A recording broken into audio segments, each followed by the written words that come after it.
नमस्कार, योग India channel में आप सभी का स्वागत है। आज की वीडियो में हम आपके लिए रक्त की कमी यानी कि हमारे शरीर में जब ब्लड कम हो जाता है तो हमें किन आसनों को करना चाहिए वो आपको इस वीडियो में बताया जाएगा, जिससे आपकी रक्त की कमी यानी खून की कमी बिल्कुल दूर हो जाएगी। तो चलिए शुरू करते हैं आज का अभ्यास। टेबल टॉप की पोजीशन में आ जाइए। आपको अपने दोनों पैरों में उतना ही गैप करना है जितने हमारे शोल्डर हो। हमारे दोनों हाथ के अंगुलियां बिल्कुल खुली हुई होनी चाहिए और हमारा हाथ हमारे शोल्डर से थोड़ा सा आगे की तरफ होना चाहिए। उसके बाद अपने पैरों की अंगुलियों को मैट पर रखते हुए धीरे से अपने घुटने को और अपने हिप्स को ऊपर की ओर कीजिए और अपनी ठूठी को अपनी छाती पर लगाइए। जैसा कि आप स्क्रीन पर देख सकते हैं, बिल्कुल उसी तरीके से करना है। ध्यान देना है, हमें अपने पैरों को बिल्कुल सीधा रखना है, घुटने से मुड़े हुए बिल्कुल भी नहीं होने चाहिए। यदि आपके पैर सीधे नहीं हो पा रहे हैं तो आप अपनी एड़ी को थोड़ा सा ऊपर कर सकते हैं, बट आपको अपने घुटनों को बिल्कुल भी नहीं मोड़ना है। इस अवस्था में हम 30 सेकंड तक रहेंगे और सांसों को नॉर्मली लेते रहना है। कोई एक्स्ट्रा प्रेशर आपको अपनी बॉडी पर बिल्कुल भी नहीं डालना है। नॉर्मल ब्रीथिंग करते रहिए। हमें एक ही चीज का ध्यान रखना है कि हमारा सर हमारे शरीर को टच करता हुआ यानी हमारी ठोठी हमारे छाती को टच करती हुई होनी चाहिए और हमारा पैर पीछे से बिल्कुल सीधा होना चाहिए। अब हम धीरे से मैट पर बैठ जाएंगे और सीधा हम वज्रासन की अवस्था में आ जाएंगे। अब हम अपने अगले आसन की तरफ चलते हैं। हमारा अगला आसन है त्रिकोण आसन, जिसमें हमें मैट पर सीधे खड़े हो जाना है और दोनों पैरों में गैप कर देना है। अब हमारा एक पैर होना चाहिए 45 डिग्री पर और दूसरा पैर सामने की दिशा में होना चाहिए बिल्कुल। अब हम धीरे से अपने शरीर को नीचे की तरफ झुकाएंगे। हमें एक बात का ध्यान देना है कि हमारा हाथ एड़ी पे टच होना चाहिए।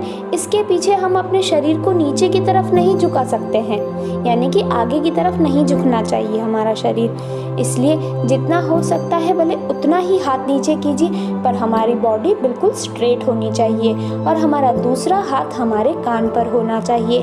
ज़्यादा अच्छे से समझने के लिए आप स्क्रीन पर देख सकते हैं हमने किस तरीके से किया है। हमारा हाथ हमारे एंकल पर है और हमारी बॉडी बिल्कुल सीधी है, आगे की तरफ बिल्कुल भी झुकी हुई नहीं है। धीरे से ऊपर आ जाएंगे। अब यही क्रिया हम दूसरे साइड भी करेंगे। पैर को 45 डिग्री पर कर दीजिए। उसके बाद धीरे से अपने हाथ को नीचे की तरफ झुकाइए और अपनी बॉडी को भी नीचे की तरफ झुकाइए और दूसरा हाथ हमारे कान पर होना चाहिए। धीरे से अपने हाथ को कान पे रख दीजिए और 15 से 20 सेकंड तक शरीर को इसी अवस्था में होल्ड करके रखिए। सांसों को नॉर्मल लेते रहना है। बॉडी पर कोई एक्स्ट्रा प्रेशर बिल्कुल भी नहीं डालना है। नॉर्मल सांस लेते रहिए। धीरे से हम ऊपर की दिशा में आ जाएंगे। एक बार फिर से कर देते हैं। अपना एक पैर यानी हमने अपना पहले राइट पैर पे ही एक्सरसाइज की है, तो राइट पैर को हम 45 डिग्री पर करेंगे और लेफ्ट पैर को सामने की दिशा में रखेंगे। सांस लेते हुए नीचे की दिशा में आ जाएंगे और अपने दूसरे हाथ को अपने कान के ऊपर रख देंगे। नॉर्मल सांस लेते रहना है। कोई एक्स्ट्रा प्रेशर बॉडी पर बिल्कुल नहीं डालना है। यह आसन त्रिकोण आसन है और इस आसन को करने से हमारे रक्त का स्तर तो बढ़ता ही है, साथ ही साथ हमारे बेली फैट यानी वेट लॉस बेली फैट के लिए भी ये बहुत ही फायदेमंद है। अब हम ये क्रिया अपने दूसरे साइड पे कर रहे हैं यानी लेफ्ट साइड कर रहे हैं, तो आप अच्छे से देख सकते हैं कि हम किस तरीके से कर रहे हैं। नॉर्मल ब्रीदिंग करते रहना है और इन सभी आसनों को आनंद पूर्वक करते रहना है। कोई एक्स्ट्रा प्रेशर आपको बॉडी पर नहीं डालना है। जितना हो सक रहा है आप उतनी देरी इस आसन को कीजिए। अब धीरे से दोनों पैरों को पास में ले आइए और अपने अगले आसन की तरफ चलते हैं। दोनों पैरों में गैप थोड़ा ज़्यादा कर दीजिए। अब पहले से थोड़ा ज़्यादा गैप करना है। उसके बाद दोनों हाथों को अपनी कमर पर रखिए और धीरे से अपनी बॉडी को नीचे की तरफ झुकाइए। उसके बाद दोनों हाथों को नीचे मैट पर रख दीजिए और अपने पैरों में थोड़ा और ज़्यादा गैप कीजिए और अपने सर को नीचे मैट पर रखने की कोशिश कीजिए। आप अपने हाथ को या तो फिर मैट पर रख सकते हैं या फिर आप अपने पैरों पर भी अपने हाथ को रख सकते हैं। आप अपने सर को थोड़ा सा और ऊपर उठा दीजिए। 5 सेकंड नीचे रखने के बाद सर को थोड़ा सा ऊपर उठाना है और दोनों पैरों को थोड़ा पास में लाइए। अब अपने हाथों को अपने घुटनों के पीछे रखिए और सर को अपने घुटनों के पास लाने की कोशिश कीजिए, यानी कि हमारे घुटने की लाइन में हमारा सर होना चाहिए। यह आसन प्रसारित पाद उत्तान आसन है। यह करना थोड़ा हार्ड है पर इसके बेनिफिट बहुत ज़्यादा है। दोनों हाथों को नीचे रखा, उसके बाद धीरे से दोनों पैरों को पास में लाके हम सीधे खड़े हो जाएंगे। अब हम अपने अगले आसन की तरफ चलते हैं। हमारा अगला आसन है सर्वासन, जिसमें हमें मैट पर बैठ जाना है। पहले घुटनों को मोड़कर मैट पर बैठ जाइए, दोनों हाथों को घुटनों के पास रख दीजिए।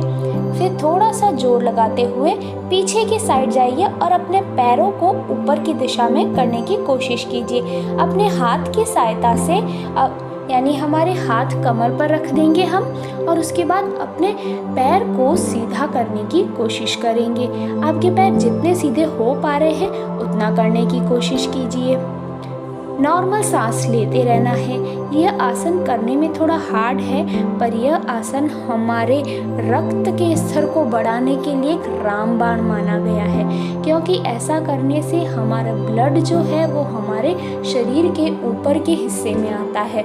तो जैसे ही हम खड़े होंगे तो हमारा रक्त नीचे की तरफ आएगा, तो फ्लो बढ़ने के कारण इसमें हमारे रक्त का स्तर भी बढ़ेगा साथ ही साथ।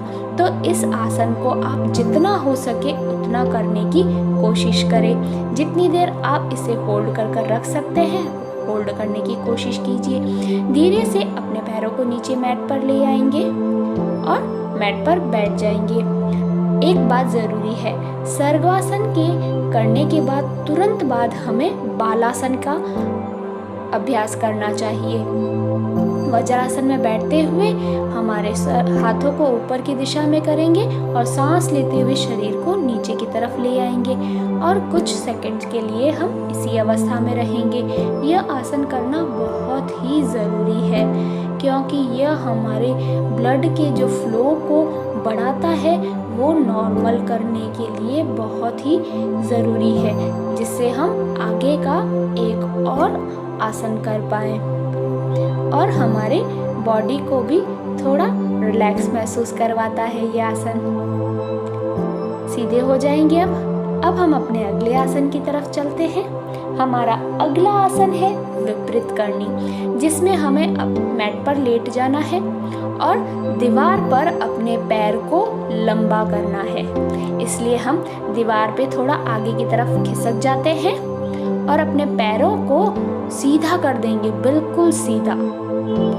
जैसा कि आप स्क्रीन पर देख सकते हैं, बिल्कुल उसी तरीके से हमने अपने पैरों को बिल्कुल सीधा दीवार पर कर दिया है और अपनी दृष्टि अंगूठे पे होनी चाहिए, यानी पैर के अंगूठे पर हमारी आंखों की दृष्टि होनी चाहिए। आपके पैरों को आपके वॉल पर बिल्कुल पास में रखना है। जितना हो सके आप गैप बिल्कुल भी ना रखें तो ज़्यादा अच्छा है।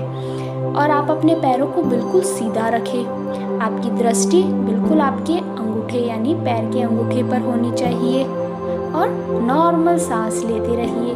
15 से 20 सेकंड या फिर आप 30 सेकंड तक भी कर पा रहे हैं तो बहुत अच्छी बात है। आप इतनी देर होल्ड करके रखिए। कोई एक्स्ट्रा प्रेशर बॉडी पर बिल्कुल भी नहीं डालना। नॉर्मल ब्रीथिंग करते रहना और आसन का आनंद लेते रहिए। यदि आपके पैर में कोई थकान सी महसूस हो रही है तो आप अपने पैरों को थोड़ा सा नीचे कर सकते हैं। देखिए स्क्रीन पर, बिल्कुल उसी तरीके से कीजिए। 5 सेकंड तक इस अवस्था में रख के फिर से आप अपने पैरों को बिल्कुल स्ट्रेट कर सकते हैं दीवार पर और सांसों को नॉर्मली लेते रहना है। यह आसन बहुत ही लाभकारी है। अब धीरे से हम करवट लेते हुए मैट पर बैठ जाएंगे सुखासन की अवस्था में। इन 5 आसनों को यदि आप नियमित रूप से करते हैं तो आपके हीमोग्लोबिन की जो कमी है वो बिल्कुल ही दूर हो जाएगी। अंत तक वीडियो देखने के लिए धन्यवाद।